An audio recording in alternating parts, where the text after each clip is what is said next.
Hello बच्चों, आज मैं पुष्पम कुमार कॉम्प्लेक्स नंबर का अगला पार्ट लेके आया हूँ आप लोगों के सामने। स्वागत है आप सब लोगों का समर्पण के YouTube चैनल पर। बच्चों, पिछले लेक्चर में हमने तीन टर्म्स को इंट्रोड्यूस किया था, तीन नए टर्म्स को कॉम्प्लेक्स नंबर में इंट्रोड्यूस किया था। एक सबसे पहला तो ज्योमेट्रिकल रिप्रेजेंटेशन, उसमें तीन नए टर्म्स आए। मॉडुलस थे हमारे, आर्ग्यूमेंट थे और कॉन्जुगेट थे। समझ में आ रहा है? इन तीनों को मैंने इंट्रोड्यूस कर दिया था। मॉडुलस और आर्ग्यूमेंट को ब्रीफली एक्सप्लेन भी कर दिया था, एक्सप्लेन तो कॉन्जुगेट को भी कर दिया था। इन तीनों को ही मैंने ब्रीफली एक्सप्लेन कर दिया था और उसके बाद एक दो बेसिक क्वेश्चंस उस पर दिए थे आप लोगों को बनाकर ट्राई करने के लिए। तो वहीं से स्टार्ट करते हैं उन बेसिक क्वेश्चन से। क्या था वो बेसिक क्वेश्चन, अभी मैं उसको यहाँ पे बताने जा रहा हूँ। वो बेसिक क्वेश्चन था कि find the principal values of argument. Principal argument निकालना था। प्रिंसिपल आर्ग्यूमेंट निकालना था। क्या करना था? प्रिंसिपल आर्ग्यूमेंट निकालना था।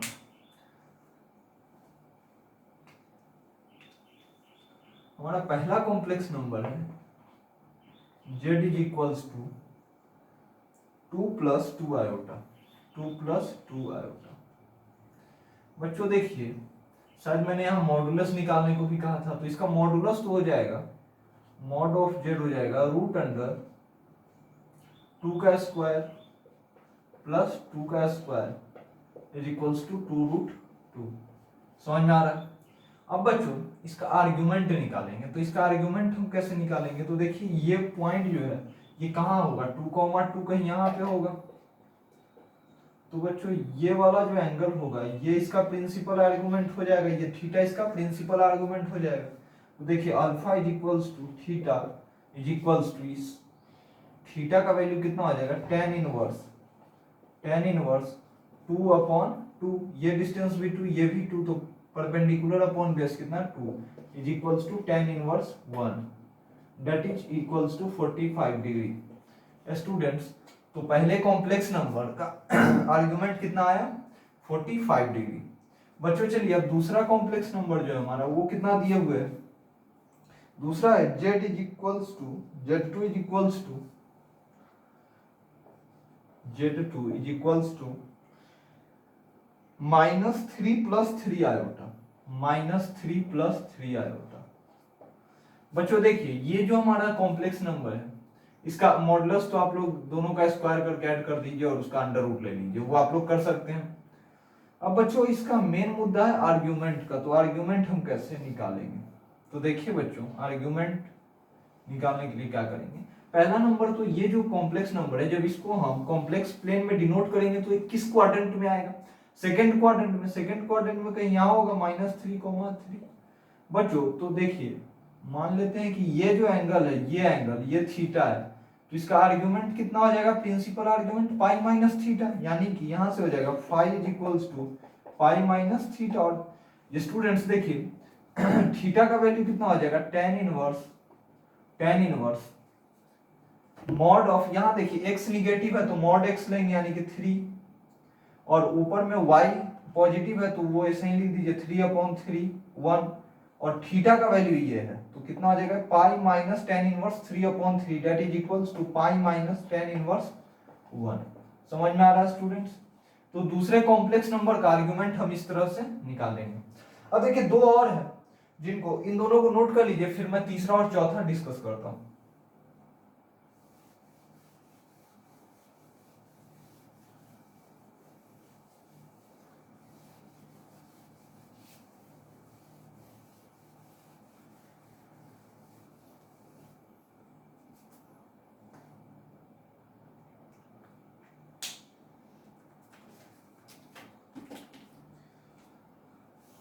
तो चलिए बच्चों देखते हैं तीसरा कॉम्प्लेक्स नंबर क्या है। तो तीसरा Z3 हमारा कितना दिया हुआ है? Z3 है हमारा -4 आयोटा। -4 आयोटा। बच्चों ध्यान से यहां पर देखिएगा कि -4 आयोटा ये किस क्वाड्रेंट में जाएगा? थर्ड क्वाड्रेंट में। -4, -4। तो देखिए इसको कुछ इस तरह से ज्वाइन करेंगे तो बच्चों प्रिंसिपल आर्गुमेंट कौन सा एंगल हो जाएगा, ये वाला एंगल, ये जो एंगल है ये प्रिंसिपल आर्गुमेंट होगा। तो देखिए स्टूडेंट्स हम इस एंगल को निकाल लेते हैं थीटा, और अल्फा का वैल्यू हो जाएगा हमारा, अल्फा मैं प्रिंसिपल आर्गुमेंट को डिनोट कर रहा हूं, तो अल्फा इज इक्वल्स टू हो जाएगा हमारा, ये टोटल कितना है माइनस पाई, ये है माइनस थीटा, तो माइनस पाई में से हमको माइनस थीटा घटाना है तो कितना हो जाएगा minus pi plus theta, minus pi plus theta that is equals to, अच्छा थीटा यहाँ कितना हो जाएगा स्टूडेंट्स आप देखिए, तो टेन थीटा का वैल्यू हो जाएगा यहाँ पे tan theta minus four upon minus four that is equals to one, तो थीटा कितना हो गया tan inverse one that is equals to pi by four, तो यहां से हो जाएगा अल्फा का value minus pi plus pi by four, principal argument कितना हो जाएगा minus pi plus pi by four. अब चलिए स्टूडेंट्स चौथा जो कॉम्प्लेक्स नंबर है Z4 वो कितना दिया हुआ है, Z4 कितना दिया हुआ है बच्चों, Z4 है हमारा 5 माइनस 5 आयोटा, 5 माइनस 5 आयोटा।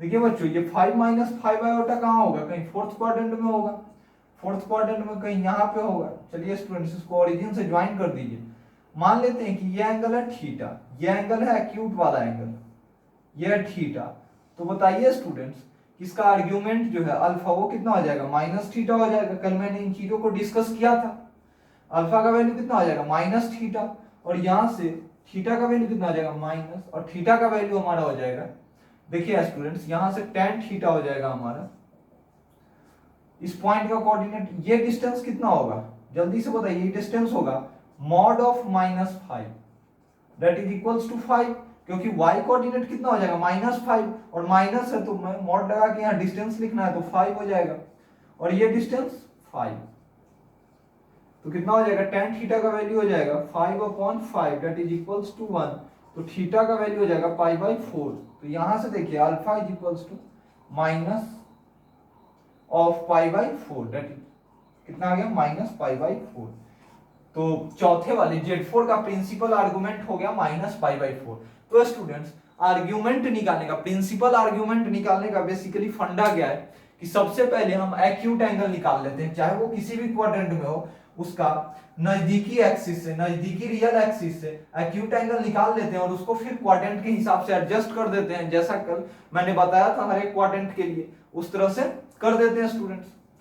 देखिए जिसमें y कोऑर्डिनेट निगेटिव होता है मॉड y लेते हैं, जिसमें x कोऑर्डिनेट निगेटिव होता है उसमें मॉड x लेते हैं, और जिसमें दोनों ही निगेटिव होता है दोनों पे मॉड लेते हैं। समझ में आ रहा है? चलिए अब एक और क्वेश्चन था स्टूडेंट्स हमारा, अब उस पे आते हैं।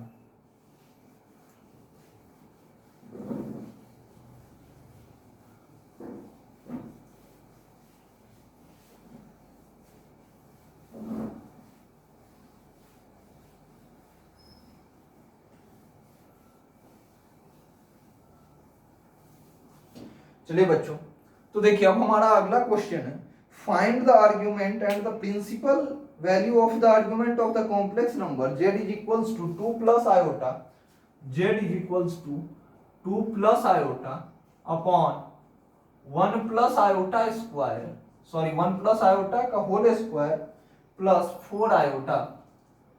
देखिए बच्चों एक कॉम्प्लेक्स नंबर दिए हुए हैं, इस कॉम्प्लेक्स नंबर का हमको आर्ग्यूमेंट और प्रिंसिपल आर्ग्यूमेंट दोनों बताना है। देखिए स्टूडेंट्स मैंने कल कहा था कि अगर क्वेश्चन में ऐसे कुछ दे दे कि आर्ग्यूमेंट निकालिए तो हमेशा हम क्या आंसर करते हैं प्रिंसिपल आर्ग्यूमेंट, लेकिन यहाँ आर्ग्यूमेंट और प्रिंसिपल आर्ग्यूमेंट दोनों निकालना है, तो मतलब पहले ही क्लियर है कि प्रिंसिपल आर्ग्यूमेंट मतलब वो वैल्यू जो माइनस पाई से पाई के बीच में आए, और आर्ग्यूमेंट का मतलब जनरलाइज वैल्यू 2n पाई वाला। समझ में आ रहा है? चलिए तो पहले इस कॉम्प्लेक्स नंबर को हम लोग सिंप्लीफाई कर लेते हैं, तो कितना हो जाएगा z is equals to 2 plus iota, denominator में हो जाएगा हमारा 1 प्लस आयोटा का whole square 1 plus iota square plus 2 iota plus 4 iota. अब देखिए स्टूडेंट्स कितना आ गया 2 प्लस आयोटा अपॉन 1 और iota square cancel out, 2 iota plus 4 iota कितना हो जाएगा 6 आयोटा। अब देखिए बच्चों डिनोमिनेटर में हमें आयोटा बिल्कुल ही पसंद नहीं, हमने हमेशा जब जब मुझे आयोटा डिनोमिनेटर में मिला है मैं मल्टीप्लाई डिवाइड करके उसको खत्म किया है, हमने किया है। उसी तरह यहाँ भी फिर आयोटा से ऊपर और नीचे मल्टीप्लाई कर देंगे तो कितना आ जाएगा 2 iota plus iota square upon 6 iota square आएगा स्टूडेंट्स। अब देखिए कितना आ गया -1 plus 2 iota upon -6 that is equals to 1/6 1/6 minus 2/3 iota sorry 2/6 that is equals to 1/6 minus 1/3 iota हो जाएगा। अब देखिए स्टूडेंट्स ये जो कॉम्प्लेक्स नंबर आया है ये किस क्वाड्रेंट में लाई करेगा, देखिए x कोऑर्डिनेट पॉजिटिव और y नेगेटिव यानी कि फोर्थ में आएगा। तो देखिए स्टूडेंट्स फोर्थ में आएगा तो पहले हम इसका एक्यूट एंगल ये वाला निकालेंगे थीटा, तो थीटा का वैल्यू कितना हो जाएगा tan थीटा हो जाएगा tan theta is equals to modulus of y coordinate that is 1/3 upon x coordinate यानी कि 1/6 तो कितना हो जाएगा स्टूडेंट्स देखिए यहां से tan थीटा का वैल्यू आ गया tan थीटा का वैल्यू आ गया 2। तो देखिए बच्चों थीटा का वैल्यू कितना आ गया हमारा tan इनवर्स 2, थीटा का वैल्यू कितना आ गया tan इनवर्स 2। अब देखिए बच्चों फोर्थ क्वाड्रेंट में होता है तो हमारा आर्गुमेंट का वैल्यू कितना होता है अल्फा का वैल्यू हो जाता है minus theta that is equals to minus of tan inverse 2 minus of tan inverse 2। अब देखिए स्टूडेंट्स ये तो हो गया हमारा प्रिंसिपल आर्गुमेंट, ये हमारा हो गया प्रिंसिपल आर्गुमेंट। लेकिन हमको अगर जनरलाइज करना है हमको बताना है आर्गुमेंट सॉरी हमको ये तो हो गया हमारा प्रिंसिपल आर्गुमेंट। लेकिन बच्चों अगर हमको आर्गुमेंट बताना है मतलब जनरल वैल्यू बताना है तो जनरल वैल्यू क्या हो जाएगा इसमें 2n पाई ऐड कर दीजिए तो alpha is equals to 2n pi minus of tan inverse 2 where n belongs to integer. देखिए बच्चों कल मैंने कहा था कि यहां से यहां तक का एंगल निकाल लिया था, कल जब मैं बता रहा था फोर्थ क्वाड्रेंट में आर्गुमेंट निकाला तो यहां से यहां तक के एंगल को निकाल के उसमें 2n पाई ऐड किया था। आज यहां डायरेक्ट इस एंगल में मैंने 2n पाई ऐड कर दिया। स्टूडेंट्स कोई फर्क नहीं पड़ता है, n हर एक इंटीग्रल वैल्यू लेगा तो आप ये लिखिए या फिर वो वाला एडजस्ट होके एक ही वैल्यू देगा। n के वैल्यू 2 3 1 के लिए मतलब मिलजुल के सब इक्वल ही आ जाएगा, समझ में आ रहा है। तो यहां ये भी लिखना गलत नहीं होगा 2n pi minus tan inverse 2, समझ में आया। चलिए स्टूडेंट्स तो अब कल के होमवर्क का डिस्कशन खत्म हुआ। अब हम आज नए टॉपिक पे मूव करते हैं,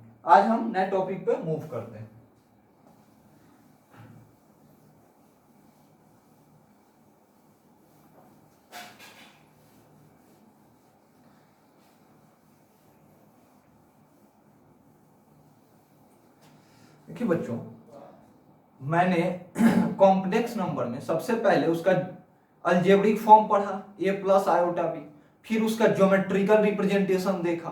अब स्टूडेंट्स आज हम उसका ट्रिग्नोमेट्रिक फॉर्म देखेंगे, पोलर फॉर्म, ट्रिग्नोमेट्रिक फॉर्म मतलब उसको एक कॉम्प्लेक्स नंबर को हम साइन थीटा कॉस थीटा के टर्म्स में देखेंगे, एक कॉम्प्लेक्स नंबर को हम साइन थीटा कॉस थीटा के टर्म्स में देखेंगे। तो चलिए स्टूडेंट्स देखते हैं, परेशान होने की जरूरत नहीं है, डरने की जरूरत नहीं है, आराम से देखिए, बड़ा ही आसान सा चीज है ये। क्या है heading डालीजिए polar form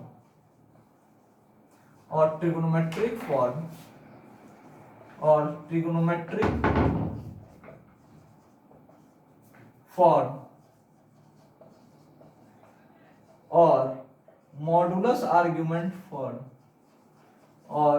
modulus argument form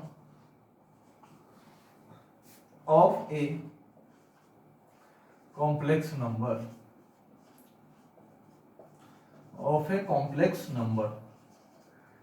देखिए बच्चों हम एक कॉम्प्लेक्स नंबर का ट्रिग्नोमेट्रिक फॉर्म देखने जा रहे हैं। ट्रिग्नोमेट्रिक फॉर्म को ही पोलर फॉर्म और मॉडुलस आर्गुमेंट फॉर्म दोनों बोला जाता है, समझ में आ रहा है। ये तीनों टर्म्स अलग अलग नहीं है, तीनों टर्म्स एक ही है, सिर्फ नाम इनका अलग अलग है। ट्रिग्नोमेट्रिक फॉर्म, पोलर फॉर्म और ये मॉडुलस आर्गुमेंट फॉर्म तीनों एक ही है, समझ में आ रहा है। चलिए बच्चों तो देखते हैं क्या है वो चीज। तो देखिए बच्चों अलजेब्रिक फॉर्म क्या होता है कॉम्प्लेक्स नंबर का in general x plus iota y होता है ना। अब देखिए बच्चों, मैं अपने मन से यहाँ क्या कर रहा हूं, मैं यहाँ अपने मन से इस कॉम्प्लेक्स नंबर के इस कॉम्प्लेक्स नंबर के मॉडुलस से मल्टीप्लाई एंड डिवाइड कर रहा हूं। स्टूडेंट्स, मैं यहाँ क्या कर रहा हूं कि अपने मन से मैं इस कॉम्प्लेक्स नंबर के मॉडुलस से इसी कॉम्प्लेक्स नंबर को मल्टीप्लाई एंड डिवाइड कर रहा हूं। थोड़ी देर में पता चल जाएगा क्यों किया था, ठीक है। अभी बस कीजिए, थोड़ी देर में आपको समझ में आ जाएगा क्या फायदा है करने का। तो एक इसका मॉडुलस क्या हो जाएगा, root under x square plus y square. अब इससे मल्टीप्लाई एंड डिवाइड करना है, तो x upon root under x square plus y square plus iota y upon root under x square plus y square हो गया। अब मल्टीप्लाई डिवाइड करने के बाद मैं इसको ऐसे लिख सकता हूं,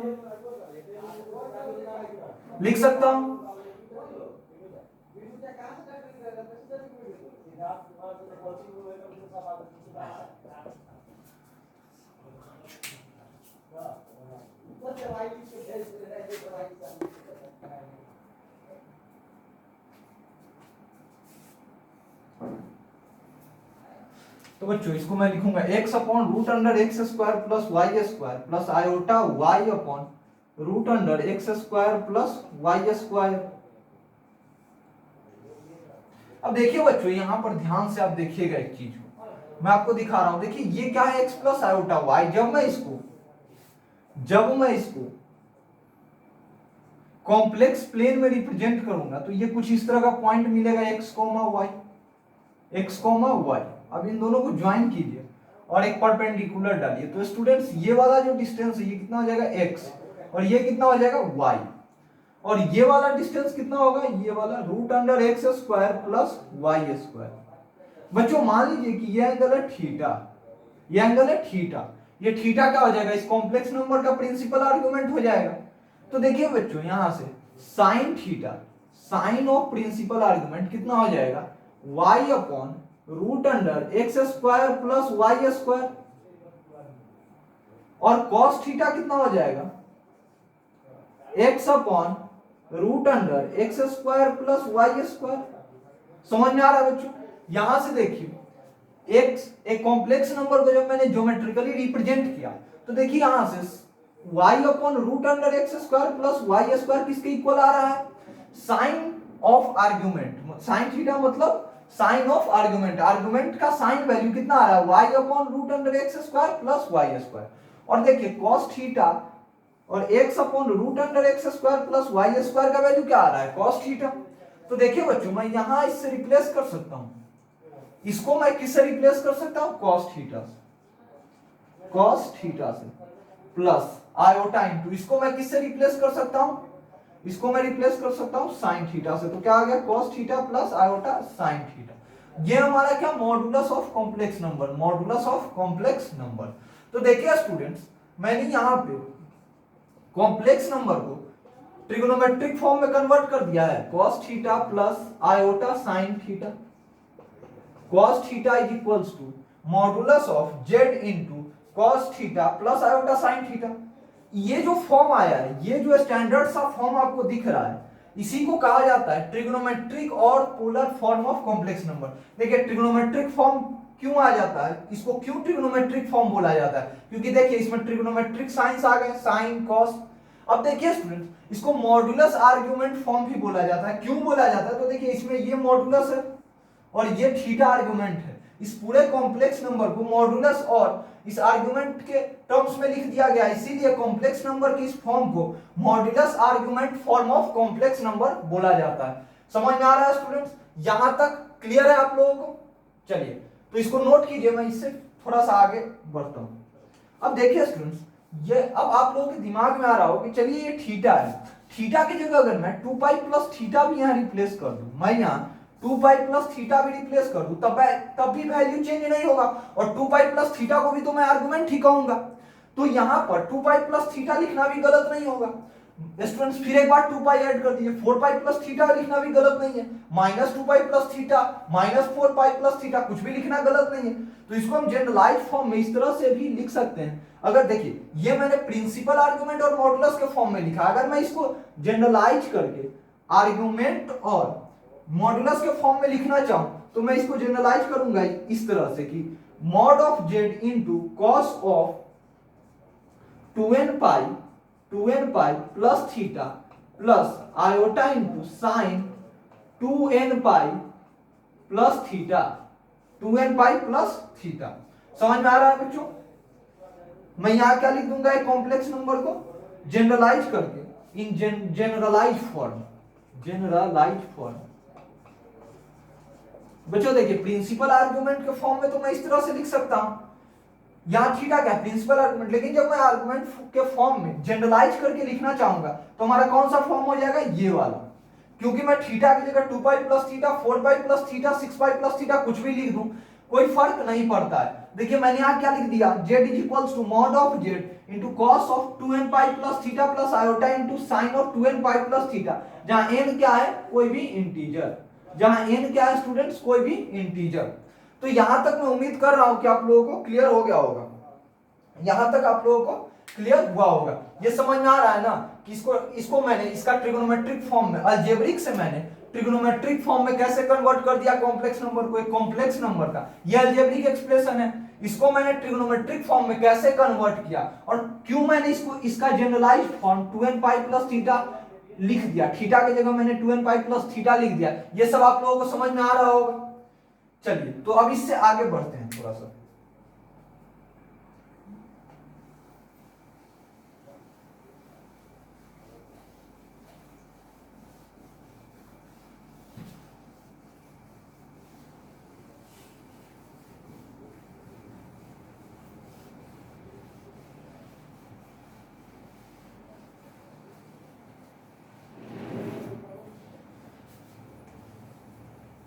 देखिए बच्चों कुछ रिमार्क है, ठीक है, जिसको मैं बोर्ड पर लिख रहा हूं, आप लोग भी नोट कीजिएगा और समझिएगा। Remark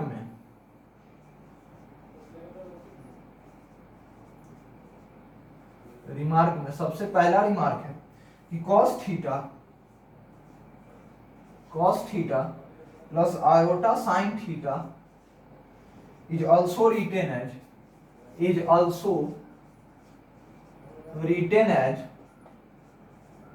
written as cis theta. देखिए बच्चों ये जो लिखा हुआ है ये फॉर्म, इसका शॉर्ट फॉर्म, ये जो लिखा हुआ है cos theta plus iota sine theta, इसको हम इस तरह से भी लिख सकते हैं सिस थीटा।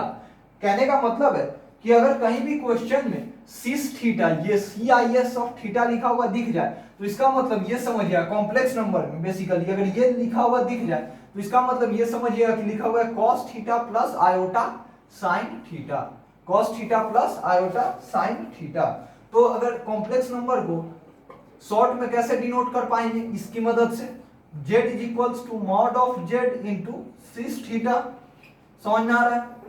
चलिए अब हमारा दूसरा रिमार्क है बच्चों कि 1 is equals to cos 0 plus iota sine 0।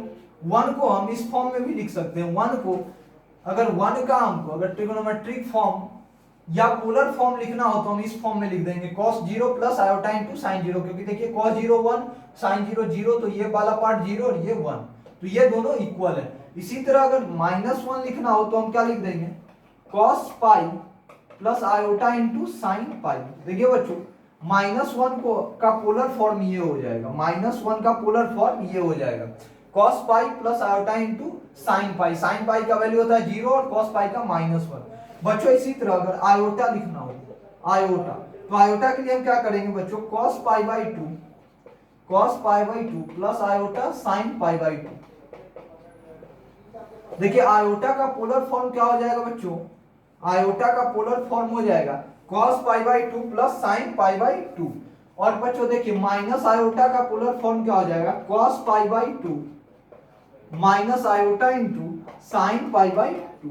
समझ में आ रहा है? cos pi by 2 minus iota into sine pi by 2। देखिए 1 को हम इस फॉर्म में लिख सकते हैं cos 0 plus iota into sign 0, 1 का पोलर फॉर्म हुआ। -1 का ट्रिगोनोमेट्रिक फॉर्म क्या होगा, cos pi plus iota into sine pi. Similarly iota का ट्रिगोनोमेट्रिक फॉर्म क्या हो जाएगा, cos pi by 2 plus iota sine pi by 2, minus iota का cos pi by 2 minus iota sine pi by 2। इसको याद रखना है बच्चों, इसको याद रखिएगा। बहुत जगह डायरेक्ट क्वेश्चंस में अप्लाई करने पे क्वेश्चन बहुत आसान हो जाएगा। समझ में आ रहा है? चलिए अब आगे बढ़ते हैं इससे थोड़ा सा, इसको नोट कर लीजिए, एक आध एग्जांपल देख लेते हैं।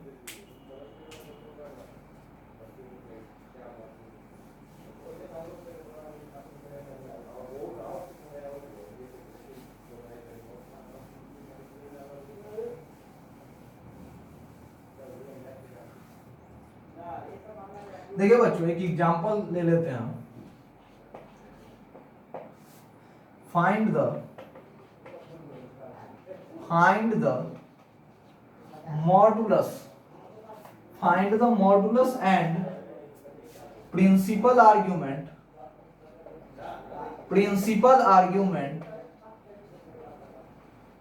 find the modulus and principal argument of the complex number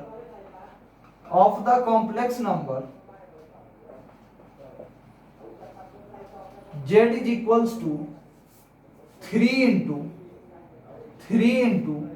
cos 330 degree या फिर cos 300 डिग्री ले लीजिए, cos 300 degree plus iota into sine 300 degree. समझ में आ रहा है? देखिए बच्चों एक कॉम्प्लेक्स नंबर है z is equals to 3 into cos 300 degree minus iota into sine 300 degree. अब इसका क्या बताना है? मॉडुलस और आर्ग्यूमेंट। तो देखिए student z is equals to क्या लिखा हुआ है? 3 into cos 300 degree minus iota into sine 300 degree. देखिए बच्चों प्रिंसिपल आर्गुमेंट यहाँ लिखा हुआ है, नहीं भी प्रिंसिपल आर्गुमेंट लिखा होता, सिर्फ आर्गुमेंट लिखा होता, तब भी हम प्रिंसिपल आर्गुमेंट ही आंसर करते। तो बच्चों देखिए यहाँ पर हम मॉडुलस और प्रिंसिपल आर्गुमेंट को कैसे निकालेंगे। तो देखिए पहले z का कॉम्प्लेक्स नंबर का पोलर फॉर्म क्या होता है? Standard polar form mod z into cos theta plus iota sine theta, cos theta plus iota sine theta. तो देखिए स्टूडेंट्स हमको जो भी कन्वर्ट करना है इस फॉर्म को स्टैंडर्ड फॉर्म में लाने के लिए, इसको कन्वर्ट करना है, इसको इस फॉर्म में कन्वर्ट करना है। लेकिन देखिए मॉडुलस साफ साफ पता चल रहा है, कंपेयर करने पे कितना हो जाएगा? 3। तो modulus of z is equals to 3। अब देखिए स्टूडेंट पहले तो प्लस के फॉर्म में कन्वर्ट कीजिए इसको, तो कितना हो जाएगा? 3 into cos 330 degree plus iota into minus of sine 330 degree is equals to 3 into cos of, देखिए कॉस के अंदर में माइनस भी लगा दूं तो कोई फर्क नहीं पड़ेगा, तो मैंने क्या किया, और देखिए अब मैं इस माइनस साइन 330 डिग्री को मैं लिख रहा हूं iota into sine of minus 300 मैंने लिया minus 300 degree sine of minus 300 degree. अब देखिए स्टूडेंट्स, अब देखिए ये जो है आर्ग्यूमेंट, देखिए माइनस 300 डिग्री यहां से आ रहा है, आर्ग्यूमेंट आ रहा है क्या? Minus 300 degree. लेकिन क्या स्टूडेंट ये प्रिंसिपल आर्ग्यूमेंट है? नहीं, क्योंकि प्रिंसिपल आर्ग्यूमेंट कहां से कहां के बीच में होता है? माइनस पाई से पाई के बीच में। तो देखिए प्रिंसिपल आर्ग्यूमेंट निकालने के लिए मुझे यहाँ क्या करना होगा? 2 पाई इसमें ऐड कर दीजिए, तो minus 300 degree plus 360 degree cos of plus iota into sine of minus 300 plus 360 degree into 3 that is equal to 3 into cos 30 degree plus iota sine 30 degree. तो यहां से देखिए प्रिंसिपल आर्गुमेंट कितना हो जाएगा? प्रिंसिपल आर्गुमेंट हो जाएगा 30 डिग्री।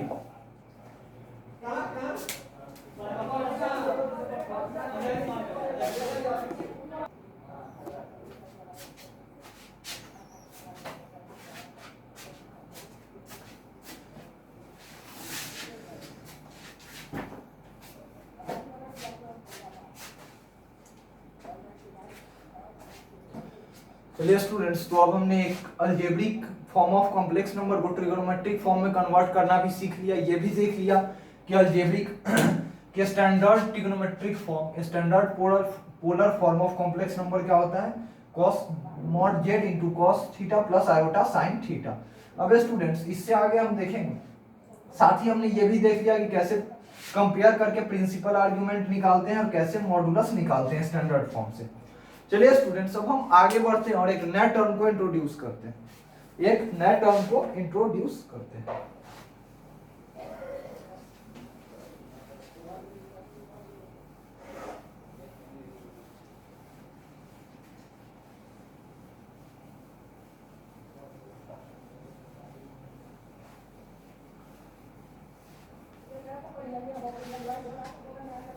तो देखिए बच्चों अब हमारा नया टर्म है Euler's form of a complex number, Euler's form of complex number, Euler's form of a complex number, Euler's form of a complex number.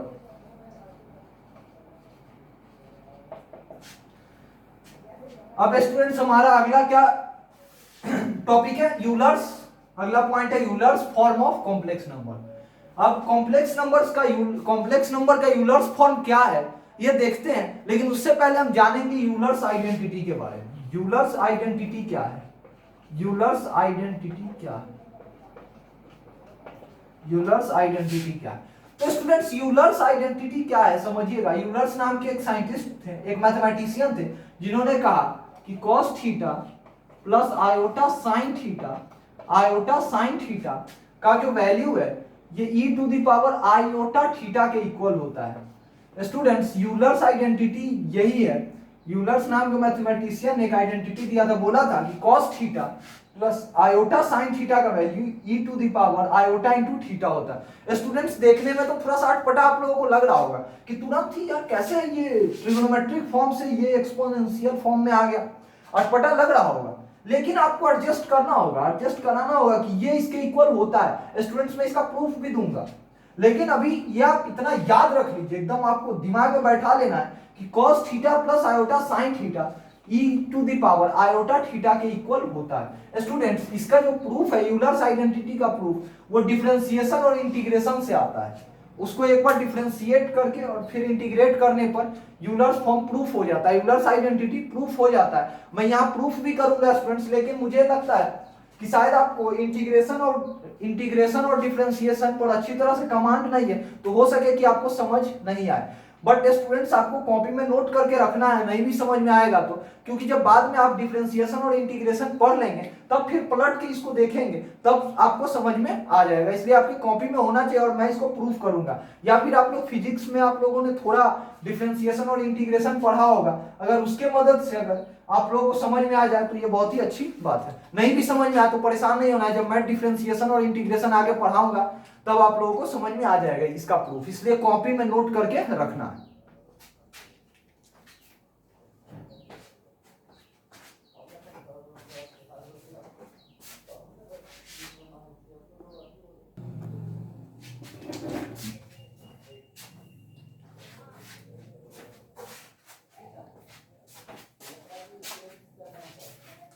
देखो बच्चों मैं कह रहा था कि यूलर्स आइडेंटिटी क्या था कि cos theta plus iota sine theta जो है e to the power i theta के इक्वल होता है।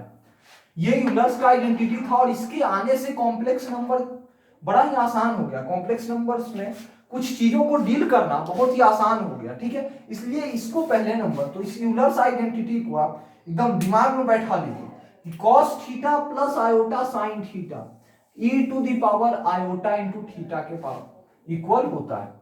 अब देखिए स्टूडेंट्स हम इसका डेरिवेशन देखते हैं, तो चलिए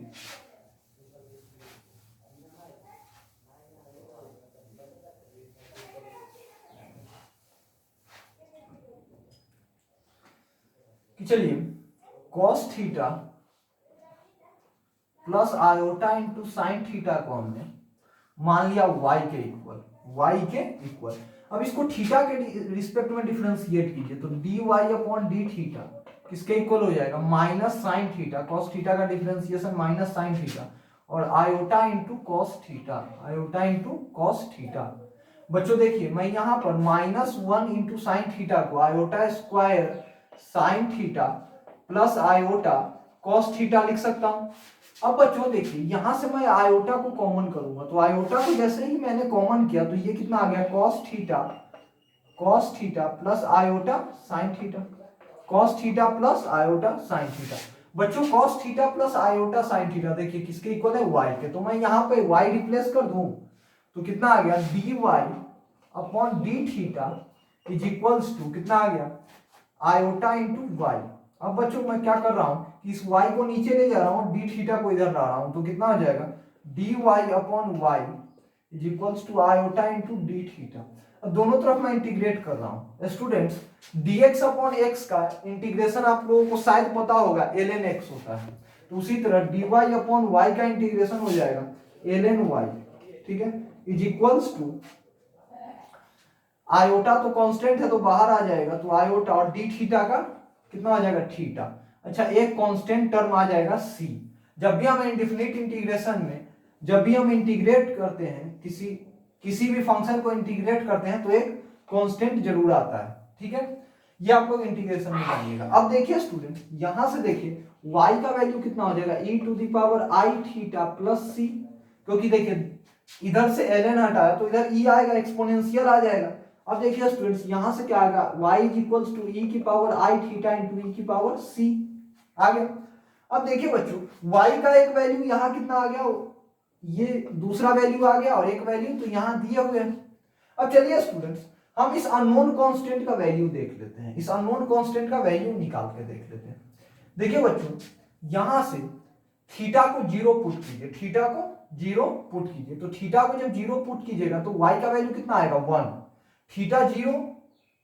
देखिए पहले मैं इन दोनों को इक्वेट कर दे रहा हूं, 1 और 2 को इक्वेट कर रहा हूं, तो कितना आ जाएगा cos theta plus iota sin theta is equals to e की power i theta into e की पावर c। अब देखिए स्टूडेंट्स थीटा को 0 रखे तो थीटा को इधर 0 रखेंगे तो e to the power 0 1 into e की पावर c, और इधर कितना बच जाएगा स्टूडेंट्स cos 0 1 sin 0 0, तो e की पावर c का वैल्यू कितना आ गया 1। तो स्टूडेंट्स इसका वैल्यू यहां पुट कर दीजिए, तो y का वैल्यू कितना आ गया e की पावर i थीटा। तो स्टूडेंट्स देखिए y का power y is equals to e की पावर i थीटा भी आ गया और y cos theta plus iota sin theta के इक्वल भी है। इसका मतलब यहां से क्या आ रहा है कि cos theta plus iota sin theta जो होगा हमारा वो किसके इक्वल हो जाएगा e to the power i theta के, e to the power i theta के। तो यही हमारा यूलर्स आइडेंटिटी स्टूडेंट्स, ये हमारा यूलर्स आइडेंटिटी, जिसको अगर नहीं भी ये समझ में आया तो आपको याद रखना है। समझ में आ रहा है? चलिए अब हम इससे आगे बढ़ते हैं।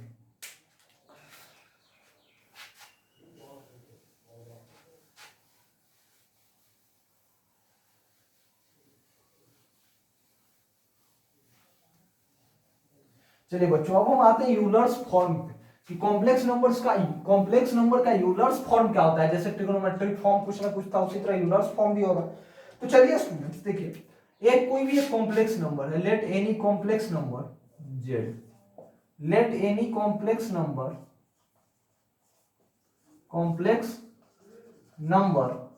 z, कोई भी कॉम्प्लेक्स नंबर जो है z वो किसके उसका इन जनरल किसी कॉम्प्लेक्स नंबर को हम क्या लेंगे x प्लस आयोटा y, इसको हम क्या लिख सकते हैं स्टूडेंट्स, ये इसका अलजेब्रिक फॉर्म हो गया। हमने कोई एक कॉम्प्लेक्स नंबर ले लिया, ठीक है, x प्लस आयोटा y, ये इस कॉम्प्लेक्स नंबर का कौन सा फॉर्म है, अलजेब्रिक फॉर्म।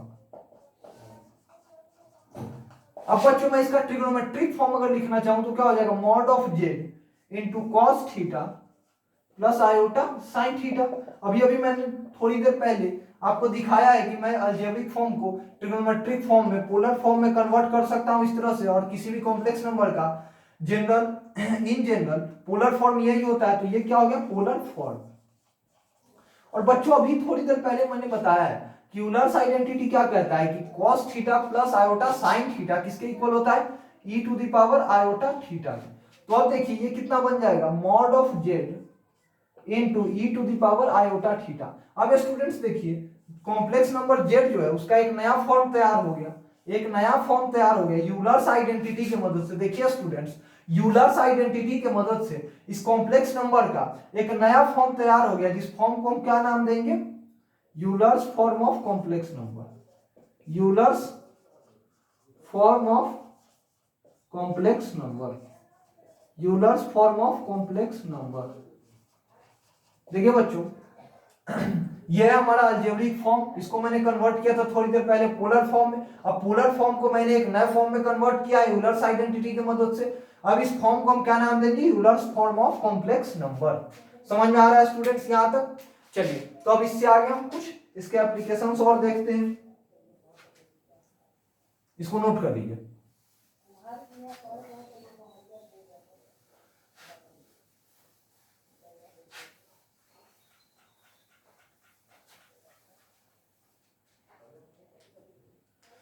अब चलिए स्टूडेंट्स देखते हैं, लेट z1 बराबर e की power iota theta and z2 is equals to e to the power iota, e to the power minus iota theta.